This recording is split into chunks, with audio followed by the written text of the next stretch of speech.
Welcome, ladies and gentlemen. My name is Brian McLogan, and in this video, we're going to work through right triangles in trigonometry. Now, this is the first lesson in our trigonometry unit, and what I'm going to do is work through my lesson, show you how I'm working through each of these problems, so therefore you can see how my instruction went within my classroom. So let's go ahead and get started with right triangles.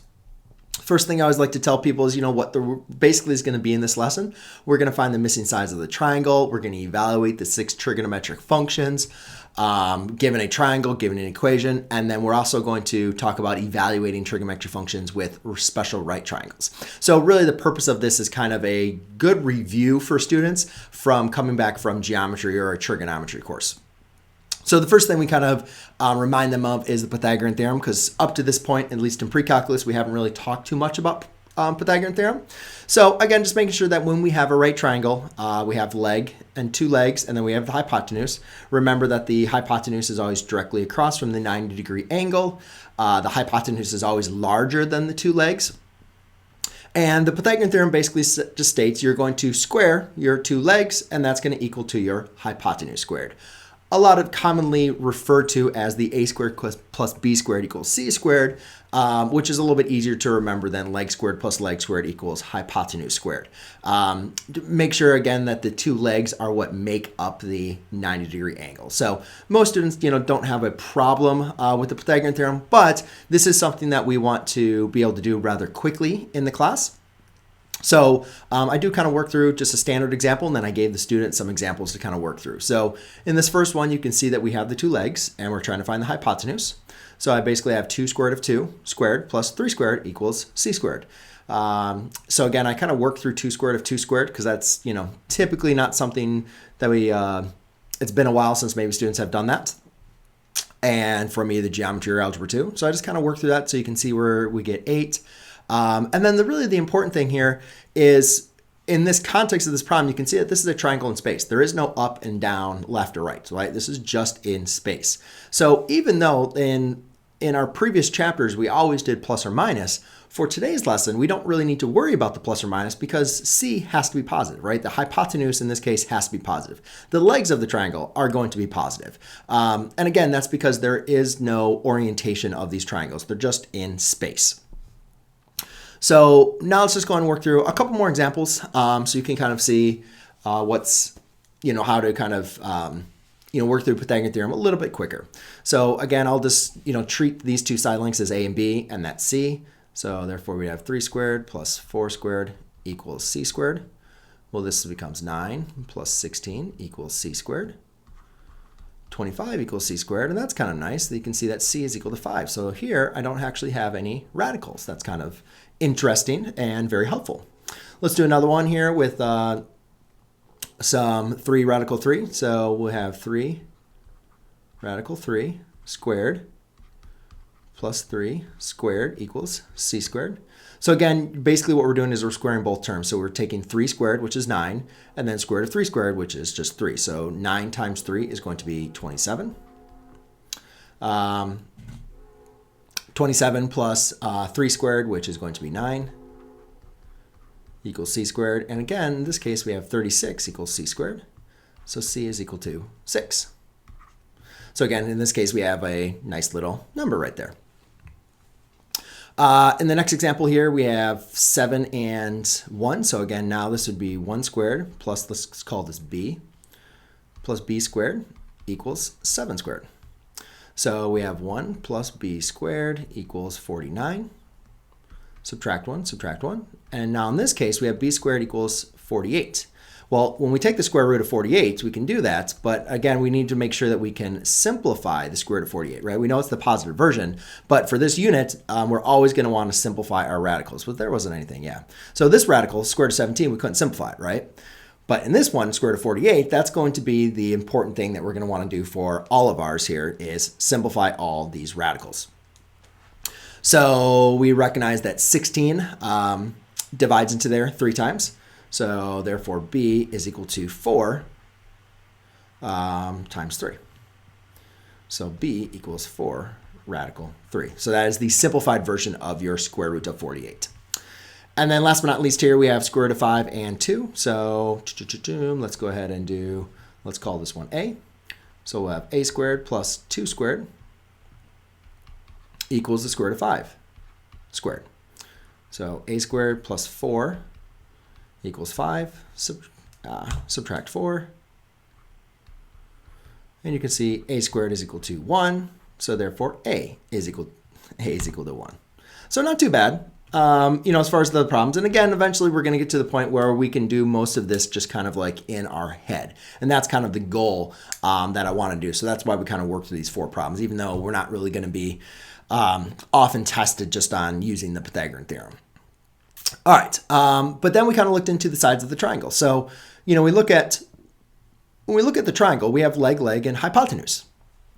But how can we differentiate between these 2 legs, right? Because the legs are the same, but not always. We don't know if they're the same length, right? They could be different lengths. So if we want to talk about triangles, like actually talk about triangles, we recognize that those legs are not always the same length. So how can we have a conversation about them as far as their lengths? Well, what we can do is we can do this referring to an angle. So we have this new angle here, which is theta. And hopefully in geometry or another class that you've seen theta. Theta is part of the Greek alphabet and is commonly used for angles, for unknown angles.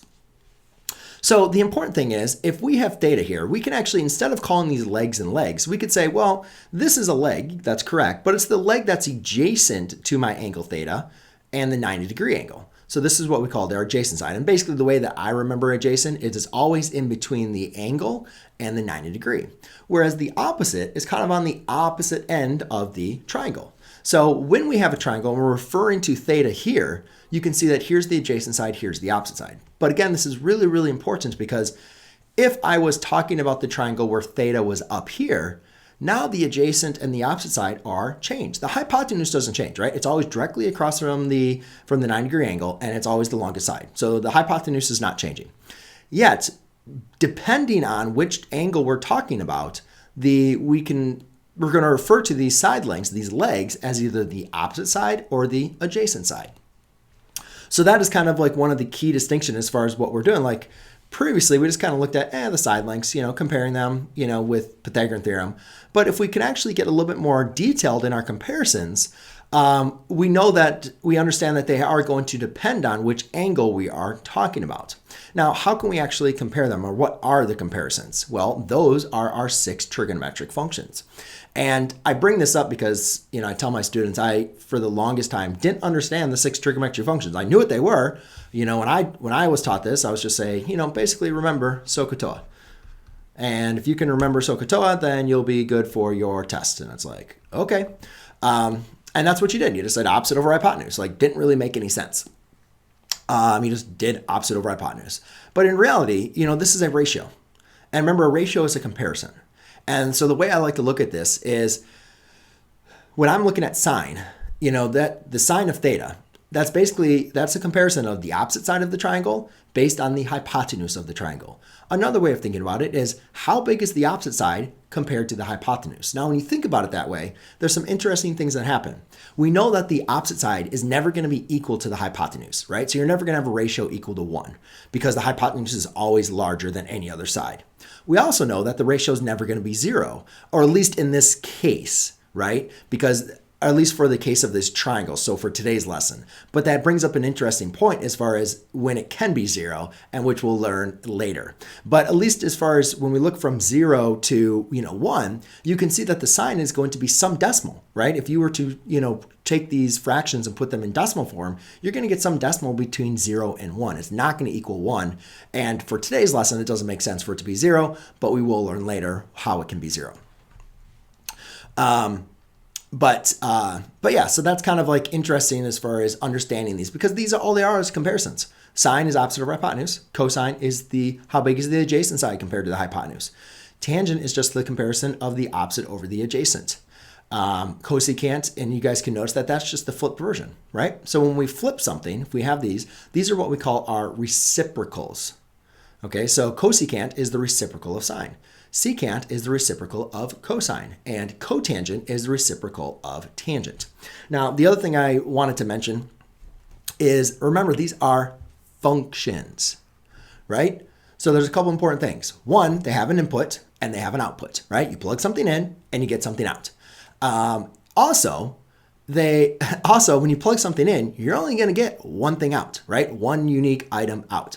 So first of all, let's look at what are we plugging in, because it's really important as far as how we say this. This isn't sine equals opposite over hypotenuse. This is the sine of theta equals opposite over hypotenuse. And another really,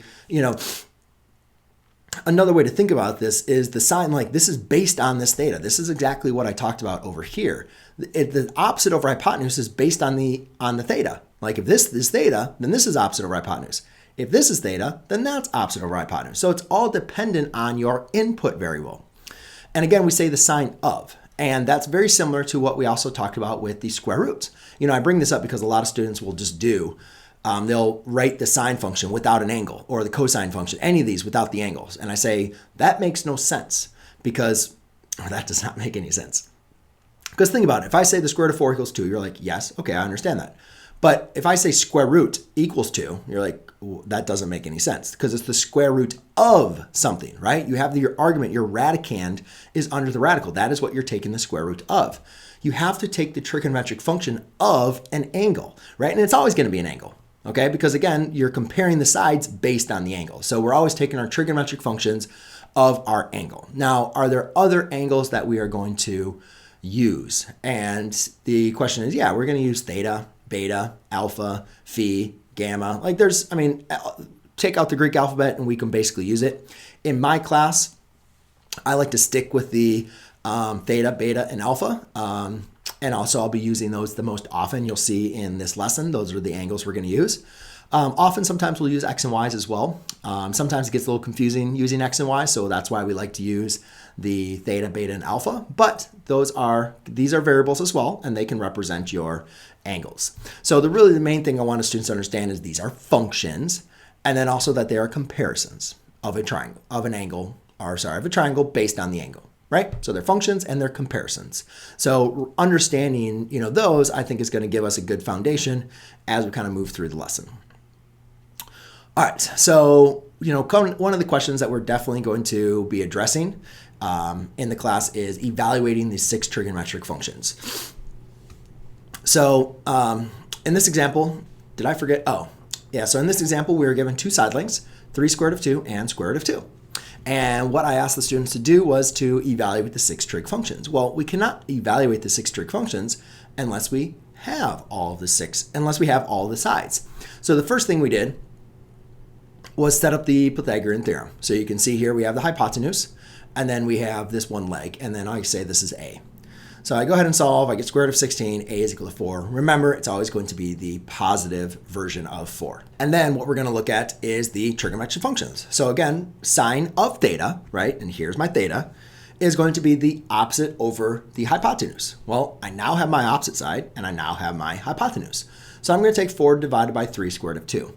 But now this brings up the point as far as how I want my answers to be provided for my students. So in later chapters, simplifying is going to be very helpful and very important. So for this chapter, even though the basics I want my students to understand is just the ratios, we are going to expect them to be able to put things in simplified form to practice for later chapters. So for simplified form, I just assume everything is going to be in simplified form. That means fractions are reduced, radicals are simplified, and there's no radicals in the denominator. So that is my expectation for this chapter.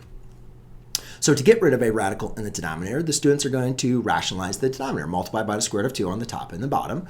Therefore, that produces 4 square root of 2 over 6. I can reduce that fraction to 2 square root of 2 over 3. For cosine, that's going to be adjacent over hypotenuse. You can see how I wrote that up there. And then obviously, applying the division property, those divide out. But again, remember the 3 doesn't go away from the denominator. It still remains there, so it's 1 over 3. And then the tangent, we have opposite over adjacent. Rationalize the denominator. 4 divided by 2 simplifies over to 2 square root of 2. So those are your main trigonometric functions. And now let's look into the reciprocal functions. So remember, the reciprocal functions are just the reciprocal, right? They're the flipped version of it. Now, you could always flip the final answer. But again, then I'm going to have a radical in the denominator. I'm going to have to rationalize the denominator again. So my advice is to sometimes it's easier to do the final answer. Like here, it's easier to flip 1/3 than it would be to flip this.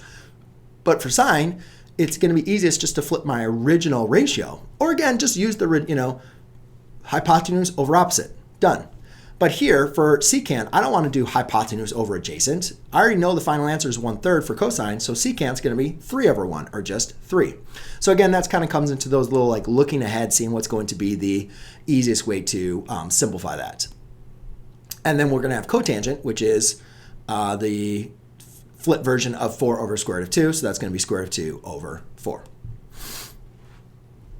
All right, so now we have some angles, and you can see that I have beta over here and alpha over here, and let's go and evaluate the 6 trig functions. So first thing we should be doing is finding our hypotenuse. So let's do 1 squared plus 2 squared equals c squared. So 1 plus 4, that's going to be 5 equals c squared. So c equals the square root of 5. All right, so now I'm going to do the sine of beta. And again, remember, you have to include that sine of beta, right? It makes no sense just to say sine, right? It's the sine of beta is going to be opposite over hypotenuse, 2 over square root of 5. I've kind of forgot I showed. So I worked through, rationalizing the denominator. I guess I'll probably do it for this lesson here. Because for later lessons, I don't show the rationalizing the denominator. So that's 2 square root of 5 over 5. Let's bring that down because I have more room.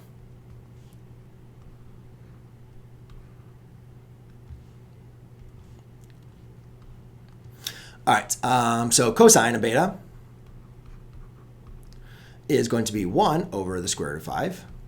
And again, going back to using the rationalizing denominator, and I apologize for those of you that already know about rationalizing the denominator,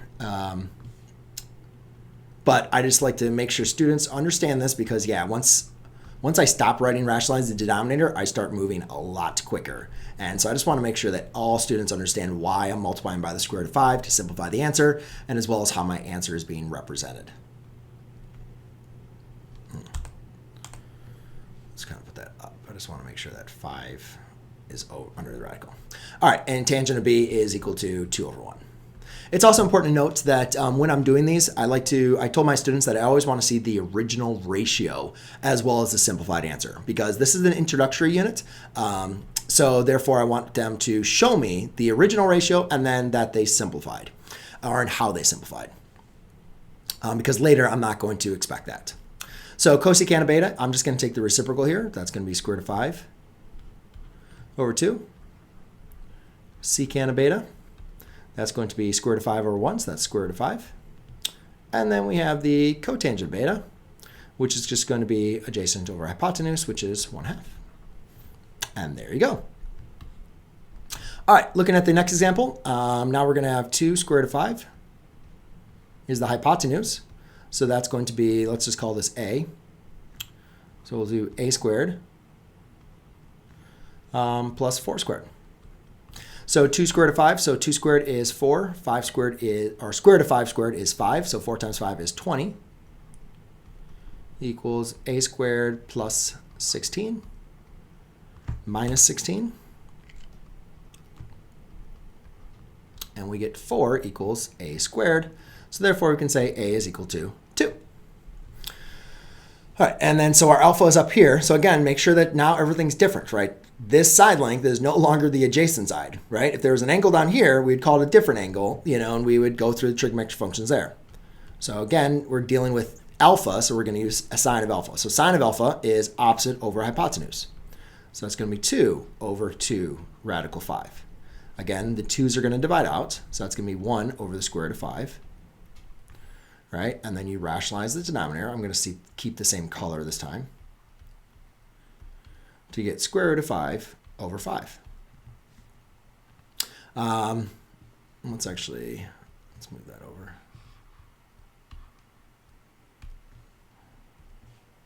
All right, for the cosine of alpha, that's going to be adjacent over hypotenuse. So that's going to be 4 over 2 square root of 5. Again, the 4 divided by 2, that's going to simplify to a 2 over square root of 5. And then you can rationalize the denominator there.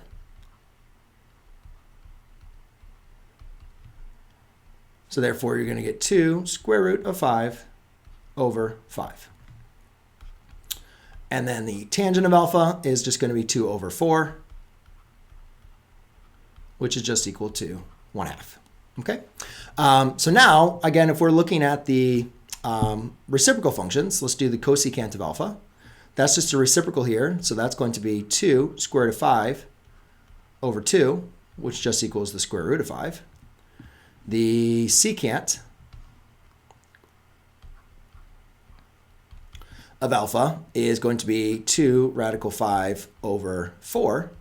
That just gets reduced to square root of 5 over 2. And then the cotangent of alpha is going to be 4 over 2, which is equal to 2. All right, so that's basically it from that one. Let's go ahead and need to. There we go. All right, now let's go and take a look at this one. I'm going to get rid of the pen style because I'm not going to show that anymore. No, come on. Fit to width.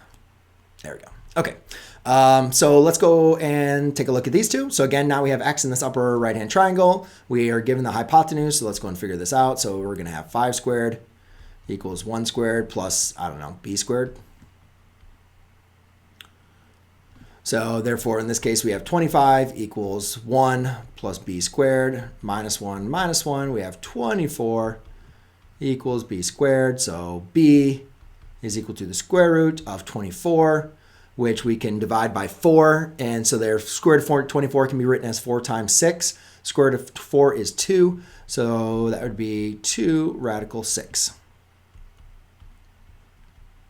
All right, so now we have our side lengths. So we're going to do the exact same thing here. So we're going to have the sine of alpha is going to be opposite over hypotenuse. So that's going to be 1/5.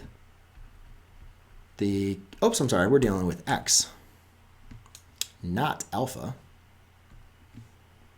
So again, make sure you're paying attention to your angle, right? So that's sine of x. Then we have cosine of x is going to be adjacent over hypotenuse. So 2 square root of 6 over 5. Tangent of x is opposite over adjacent. So 1 over 2 radical 6. Now, when you're rationalizing the denominator, some students multiply by 2 radical 6 on the top and bottom, which you could do, but it's just multiplying by an extra number. Like, you only need to get rid of the radical, so you only need to rationalize by the square root of 6 over the square root of 6.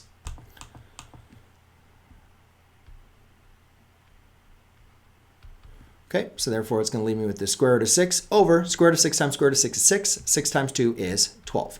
And again, don't try to simplify. We cannot simplify a number inside of a radical with a number outside of a radical, right? So we're just going to leave that just as it is. And then we can have cosecant of x is just the reciprocal. Secant of x is going to be reciprocal here, which is going to be 5 divided by 2 square root of 6.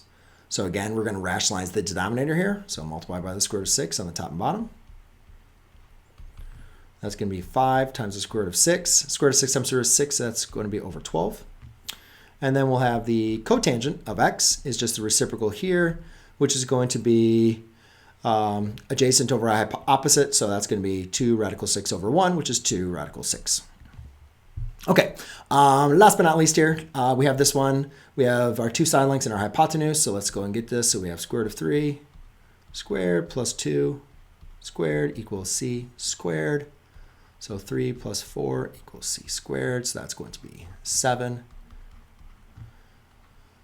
C equals the square root of 7. All right, so let's do this one last time here.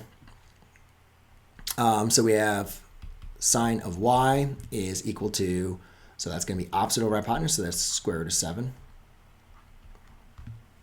So that's going to be square root of 3 over the square root of 7. So a lot of people get confused here, but again, you're just going to rationalize, you're just getting rid of the radical in the denominator. So multiply by the square root of 7 on the top and bottom. And now we can multiply radicals. Like, we couldn't divide out when a number is inside of radical and outside of radical, but here we can get this to be square root of 21 over 7. Can't simplify it any further. You can only simplify when they're both under a radical. Let's do cosine of y. That's going to be 2 over the square root of 7. Again, multiply by the square root of 7. multiplied by the square root of 7. 2 radical 7 over 7. Then we have the tangent of y, which is going to be opposite over hypotenuse, or opposite over adjacent, square root of 3 over 2. Let's do the reciprocal functions. Cosecant of y is going to be the square root of 7 over the square root of 3. Rationalize the denominator. Now we're going to have the square root of 21 over 3. Secant of theta, secant of y is just going to be square root of 7 over 2. Yep, square root of 7 over 2. And then last but not least is we are going to have the cotangent of y, which is going to be the reciprocal of this. So that's going to be 2 over radical 3. Rationalize the denominator. 2 radical 3 over 3. Okay, so that's basically when we have a triangle, what we're going to work on. The next thing here is looking at the evaluating a triangle evaluate the 6 trigonometric functions given an equation. So in this case, we're given the 6 trigonometric functions, we're given an equation. So we're saying the sine of theta is equal to square root of 2 over 2. How can we write the rest of the trigonometric functions? So the important thing is when you're given a triangle, or when you're given an equation, we need to create a triangle, right? Right now, up to this point, we've only known how to evaluate the 6 trig functions when we are given a triangle, or when we have a triangle. So remember, sine represents the opposite over the hypotenuse. So in this case, we're given 2 sides of the triangle, the opposite and the hypotenuse. We just use Pythagorean Theorem here to find the other side length, which in this case ends up being the square root of 2. Now we just evaluate the rest of the 6 trig functions. So we already have sine, that's given to us. We notice the cosine is exactly the same. The tangent, opposite over adjacent, is 1. And then the cosine, cosecant, secant, and cotangent, we just use the reciprocal. So the main thing is when you're given an equation, create a triangle. All right, so in this case, now let's just work through these examples. So again, we have opposite over hypotenuse. So let's just draw the triangle. We have 2 over 3, and therefore let's just call this A. So let's actually do this kind of in our, I did show my work, but let's see. I'll set up the Pythagorean Theorem, and then I'll just kind of work through it. So we have 9. Let's do 3 squared equals A squared plus 2 squared. So 9 equals A squared plus 4. So subtract 4 and then take the square root. So that's going to be the square root of 5. Okay. I'll just do that. 5 equals A squared. So A equals the square root of 5. I'm not going to show my work in there because you can see how it takes up, so much of the space. But let's go and figure out. We can do a couple of these. So, and again, the main important thing is, where was my angle, right? Like you created the triangle, good for you. And did I show it over here? I did. So here I use theta.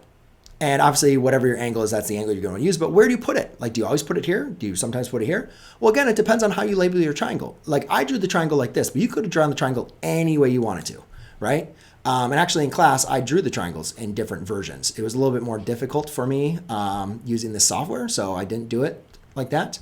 But, you could have right triangles that are in all different types of orientations.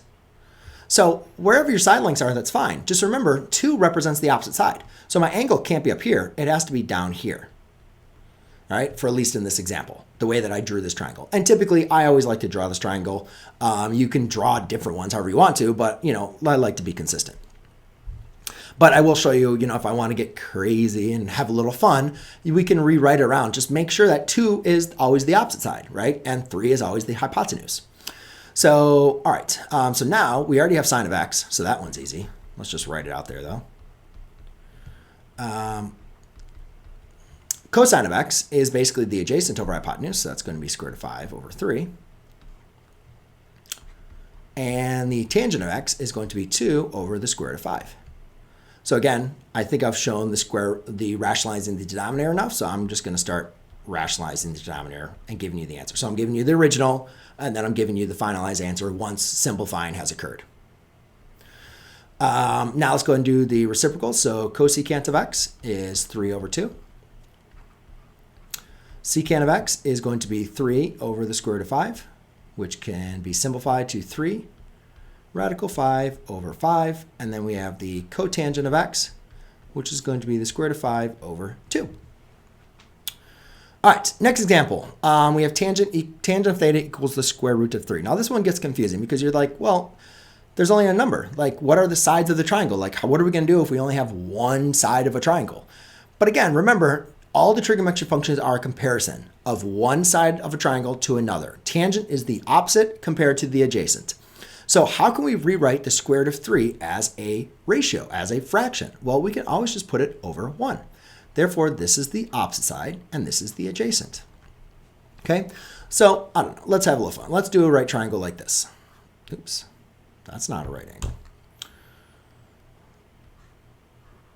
Right, and let's pretend you want to do this. And let's say that's my right angle, and then I'm going to make this, let's put this as my theta. Like, I don't think this is very helpful to do it that way, but maybe you like it this way. I don't know. So therefore, if my opposite side here is going to be the square root of 3, and this is going to be 1. So definitely my triangle is not drawn to scale. But hopefully you at least see how, your side lengths can be anywhere, you go ahead and find them. Or however you want to write them based on the information. So now we just need to figure out what c is. So we'll do c squared equals the square root of 3 squared plus 1 squared. So 3 squared is going to be 9 plus 1. So c squared is equal to 10. C equals the square root of 10. I don't remember that answer. Was that the right one? I hope so. Looks like it. I'm not seeing anything. Oh, I didn't do that right. You're right. Square root of 3 squared is not 9. I was wondering, I was like, why is that different? The common mistake, square root of 3 squared, guys, is square root of 3 times square root of 3, which is 3. Right? So I was like, I don't remember seeing that answer. So that's 3. So that's 4. That means that answer is 2. All right, I can work with 2. That's nice. So let's do sine of theta. Sine is going to be opposite over hypotenuse. So square root of 3 over 2. Cosine of theta is adjacent over hypotenuse, 1/2. Tangent of theta is going to be opposite over adjacent, square root of 3 over 1, which is just square root of 3. Oh, we already knew that. Cosecant of theta is going to be 2 over radical 3. Simplify your answer here. You get 2 radical 3 over 3. Secant of theta is going to be 2 over 1, so that's just 2. And then we can look at the cotangent of theta. That's going to be 1 over the square root of 3, which equals the square root of 3 over 3. Okay. A couple more examples. 2 radical 3 over 3, so it looks pretty confusing, right? It looks like, I don't want to do that one. But again, just like notice this is, this is the hypotenuse, and that is going to be the opposite side. So again, let's just draw a triangle. Let's just draw the basic one here. We have alpha, so I'm going to put alpha there. And therefore the hypotenuse, 2 radical 3, and this is the opposite side. So let's go and figure out what a is.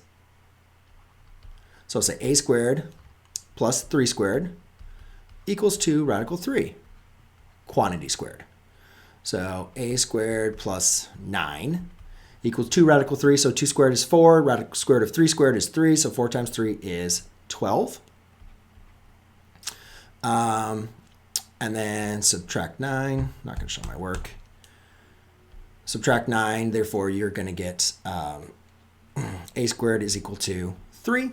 Therefore, a equals the square root of 3. Okay, so now let's just go ahead and simplify them. So the sine of alpha is opposite over hypotenuse. So that's 3 over 2 radical 3. Rationalize the denominator. Let's see here. That's going to give me a 3 radical 3 all over 3 times square root of 3 times square root of 3 is 3. 3 times 2 is 6. So my answer, it's running out of space here.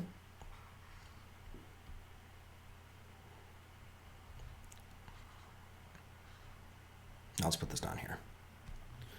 Is going to be, that reduces to 1/2. So therefore that's going to be square root of 3 over 2.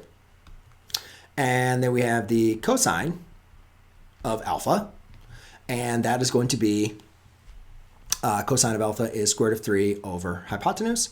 So this is the square root of 3 over 2 radical 3. which is just equal to 1/2. And then we have the tangent of alpha, which is going to be 3 over square root of 3. Rationalize the denominator. You get 3 radical 3 over 3, which is just equal to the square root of 3. Let's see here. We already have cosecant, so I'm just going to rewrite that answer, kind of cheat there. The secant of alpha is going to be hypotenuse over adjacent. So, 2 radical 3 over square root of 3, which equals 2. And then we have the cotangent of alpha, which is just going to be the reciprocal there, which is square root of 3 over 3. Now, hopefully you recognize, and this is one thing I wanted to point out to the students, that these are exactly the same.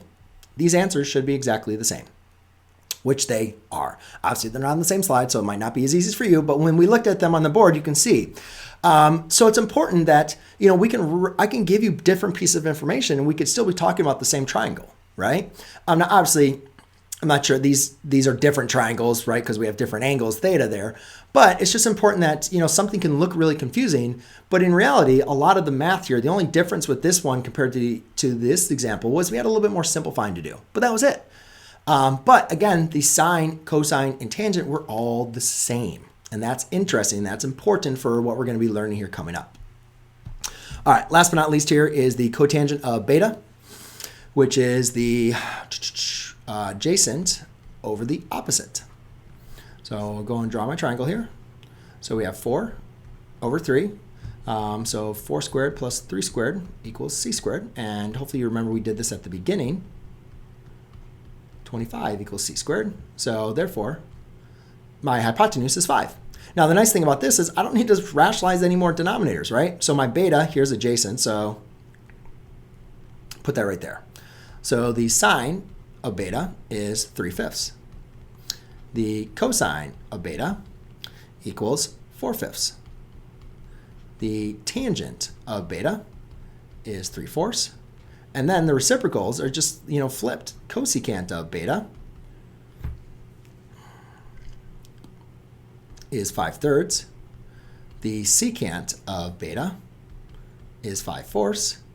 And then we already know the cotangent of beta is 4/3, which was given to us. So when we have a Pythagorean triple, and that's, or when we have triangles with no radicals, you can see how quick and easy and nice it was to do a problem like that.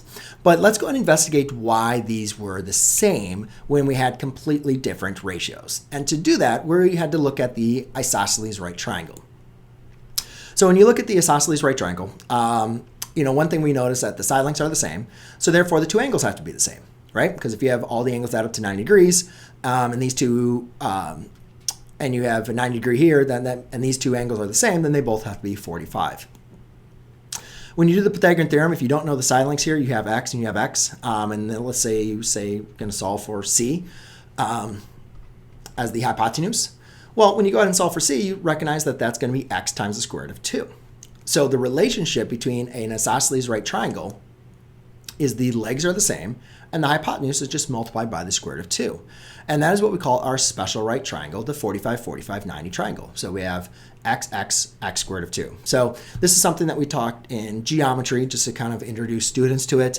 And, I just want to make sure students, they understand, if I give you the leg, just multiply by the square root of 2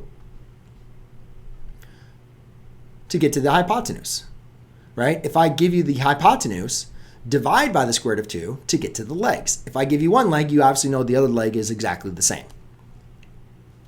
Moving on, so therefore what I did is I said, well, I can find all the missing sides of the triangle if I just give you an angle. If I give you 3 square root of 2, then I know the other leg is 3 square root of 2, and then you just multiply by square root of 2 again to get this hypotenuse. So this is something that could show up, in the class. I wanted students to make sure they understood that relationship. When you have a 45, 45, 90 degree triangle, life is easy, right? I mean, to find all the side lengths, we don't need to do Pythagorean theorem. We can just use that, understand that relationship. In the same respect, the square root of 7, as the hypotenuse, we're going to divide by the square root of 2, right? So to go from here to here, we multiply by the square root of 2. So to go from, here to here, we're going to divide by the square root of 2. And therefore, you get these two side lengths. So that was kind of the important thing, was just reviewing that just in case, when you have a problem and you see a 45, 45, 90 degree triangle, those relationships exist. But we wanted to bring these up for another part, which was our discussion, which was, what if we found the sine for both of those triangles? And what do we notice? What do we notice about, the sine? So let's look at this triangle. If I take the sine, 3 square root of 2 over 6, that gives me square root of 2 over 2. If I take the sine of 45 degrees here, again, I have this weird, crazy fraction, right? But as I simplify it, you see I get square root of 2 over 2. So I get the same angle, the same triangle. Now, why does that work? Why do I have the sine of 45 degrees equals the sine of 45 degrees? But again, if you kind of step back, I brought this up to my students. I'm like, guys, these are functions. Of course, the sine of 45 degrees is only going to be one number, right? It's like the square root of, not the square root, it's probably not a good answer. Well, I mean, yeah, like when you're just doing the square root of 4, you're only going to get the number 2, right? Because square root, when you're just doing the square root, we're only using the positive version of it. But again, it's a function. There's only one, for your input, there's only going to be one unique output. So of course, the square root of 45 degrees is square root of 2 over 2. Always. I don't care what triangle you use. It's always the square root of 2 over 2. So then we say, well, why is that? And the answer is basically because those triangles are what we call proportional. They are similar triangles. When they have the same angles, and this is something that we talk about in geometry. Let me do this. So when you have like a triangle, all right, come on. Right? So here's a triangle. We have all the side lengths. Well, if I create like another triangle here, these triangles are what we call, they're not congruent, but they are similar. They have the same measures of the angles. And therefore they are similar, and therefore they are proportional. And again, remember, if they are proportional, that means their ratios are equal to each other. And again, what are trigonometric functions? Trigonometric functions are ratios. So of course, these triangles are going to have the sine, when we have 45 degrees, of course, that's going to be the same for the small triangle and the big triangle. So then we bring up to the question is like, well, could we use better numbers? Because, for these side lengths, these numbers don't really look that nice, especially that one. And then we kind of came up to the idea, well, why don't we just use 1, right? And 1's not too bad. Like if you use 1 for the legs, 1, and square root of 2, then you can easily find the square root of 45. You could do the cosine, tangents, everything's usually easier with 1. So we just kind of used that triangle. And I asked this triangle for students to now say, well, why don't we evaluate the 45, 45, 90 triangle using that triangle, right? And I already did the work. Sine of 45 degrees is square root of 2 over 2. So square root of 2 over 2. Well, the cosine, here's put the triangle here so you guys can see it. 1, 1, square root of 2. The cosine is obviously going to be the same as the sine. The tangent is going to equal 1. Cosecant is the reciprocal of that. So we're going to have to rationalize the denominator here.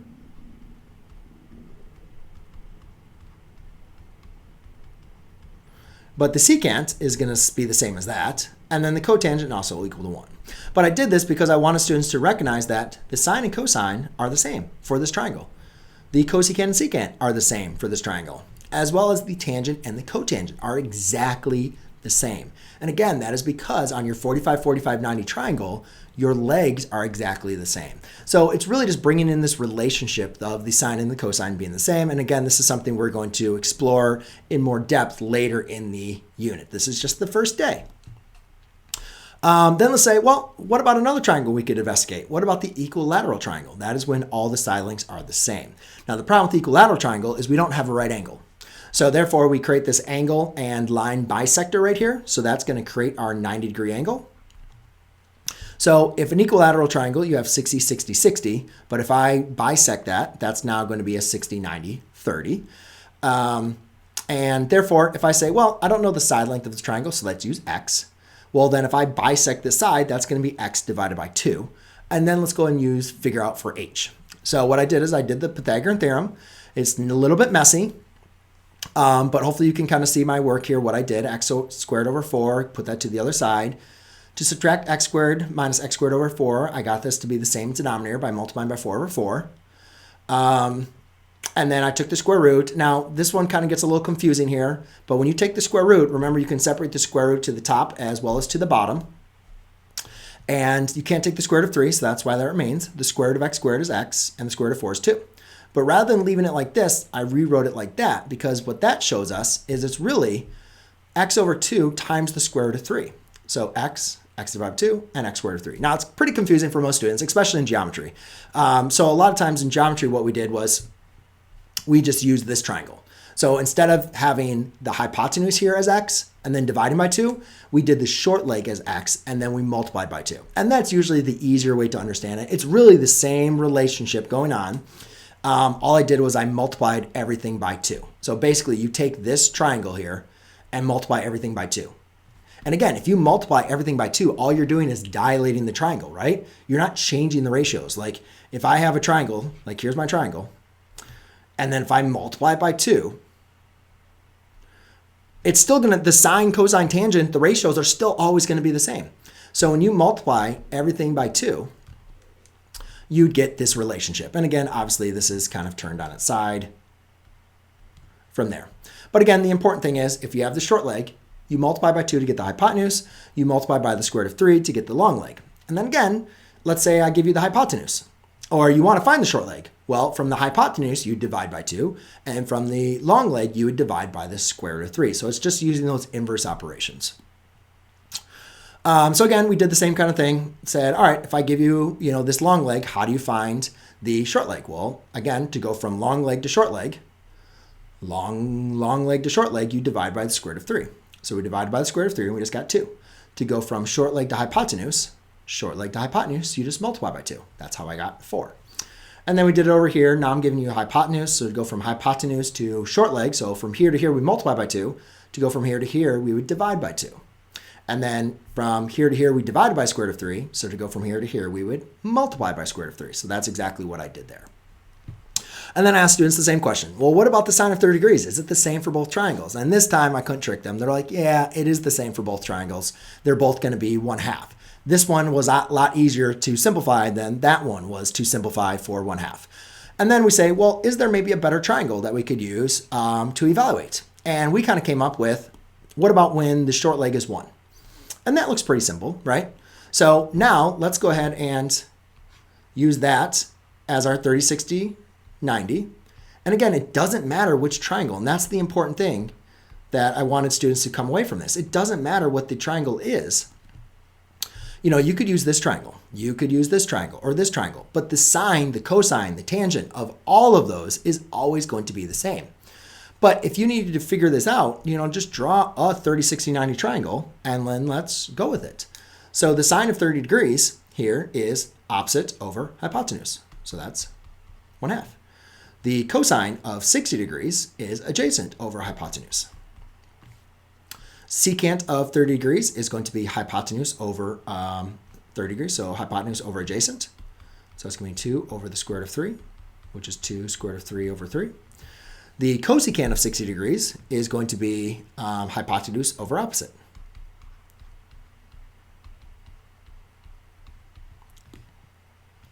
The tangent of 30 degrees here is tangent 30 degrees is opposite over adjacent. So that's going to be square root of 3 over 3. And the cotangent of 60 degrees is opposite over adjacent. So in this one, this is something that's kind of interesting. Oops, I'm sorry.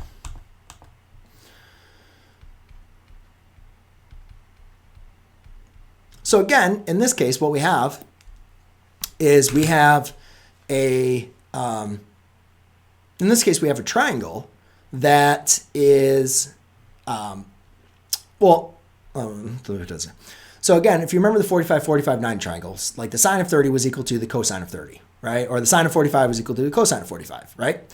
Well, in this case, they're still equal. Sine is still equal with cosine. It's just for different angles of different parts. So if I'm referring to 30 degrees or if I'm referring to 60 degrees. So you can see, again, they still have that relationship. And that's something that's very, very important that, again, we're going to be bringing up. But I just want you to see in this case for the 30, 60, 90, it's not because they have the same angles, because you can notice that that would not make them the same. However, when it's the opposite angle of that triangle, they are still going to provide the correct or similar ratio. And then last but not least, I just wanted to provide students with the Pythagorean triples. Obviously, you can keep on doubling these numbers. If you notice from here to here, I double them. And you could go one more time. You could double that to give you 15, 16, 20. and you could keep on doing that. So these are going to be the Pythagorean triples that we'll most commonly see in my class. And obviously there are infinite many Pythagorean triples, but we're not going to be using a calculator. So therefore we're going to keep things rather simple. But you can kind of continue doing this, and there are plenty more Pythagorean triples. I would just recognize, I told my students basically, these are the ones you're going to see most often. Basically, I will be using all 5 of those at least once in this class. And that was basically it, guys, for our first unit in trigonometry. And then we just basically wanted to see what you understood and what you had a hard time understanding. So if you I made it this far, I would love to hear your feedback, and I look forward to seeing you on the next video.